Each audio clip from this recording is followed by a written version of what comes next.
మో ఈ స్థలం ఎక్కడి నుంచి ఎక్కడి వరకు మోమందా? అదిగో నుంచి go go go go go go వరకు.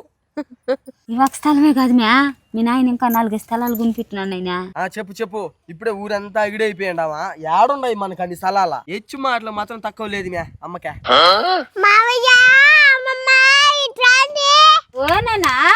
అప్పుడు మాటలేదు తేడా కొడతాను, మనం వెళ్దాం మదమా. రే గుమ్మండ్రా, బిడ్డ అంత ప్రేమగా పిలుస్తుంటే.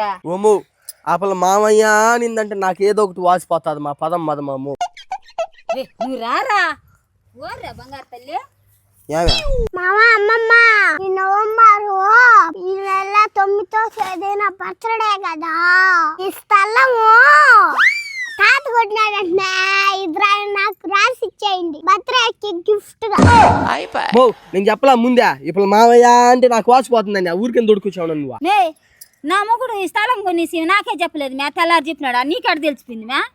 ఈ సర్వే కాదు, ఆ పక్క ఇంకొక స్థలం కొడుకున్నాడు నీ మొగ్గుడు. ఈ 2 స్థలాలు నాకు బర్త్డే గిఫ్ట్ గా ఇచ్చేయండి. ఏంది ఇచ్చేది నీకా? నీ కూతురు తీసుకుని వెళ్ళిపోమే. లచ్చమ్మ పనికి మళ్ళీ లచ్చమ్మ నీ అమ్మని నీ తమ్ముడిని అడుగుమే రాయిస్తారా ఇంటి స్థలమా? బాబా స్థలం కొంటే ఏది కట్టదురా, ఇప్పుడు డబ్బెత్తా. మావయ్య అమ్మమ్మ బాగా డెవలప్ అయ్యావురా. ఇంటి స్థలం ఇస్తానని చెప్పిన నీకా? ఏమో మేము ఇచ్చేసినట్టు ఇల్లు కట్టేసినట్టు, ఇల్లు కట్టేదని డబ్బులు అడుగుతాం మమ్మల్ని. ఏంది నా కొడుకుని కొడుతున్నావు నువ్వా? మనవరాలు అడిగితే ఇస్తానని చెప్పలేదు కదా నువ్వా? లచ్చమ్మ నీ అమ్మ అడుగుమే, నీ అమ్మని నీ తమ్ముడిని రాసుకున్నావా మనం ఇంటి స్థలమా?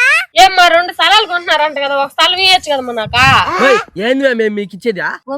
ఇంకొక స్థలం కొనలేదు మే, ఇదే మే కొని ఉండేది. ఏంది నువ్వు అడిగేది? దీని మాటలు పోయి అంటావు నువ్వా? బాబా ఇల్లు కట్టిన గృహ ప్రవేశానికి డబ్బులా? మావయ్య నేను ఆడుంటే ఏదో ఒకటి ఆడుతూ ఉంటది కదా, నేను వెళ్ళిపోతున్నా. నువ్వు గబాన్ వచ్చేయి, దాన్ని వదిలించుకొని అట్టో ఒకటి వచ్చేయి.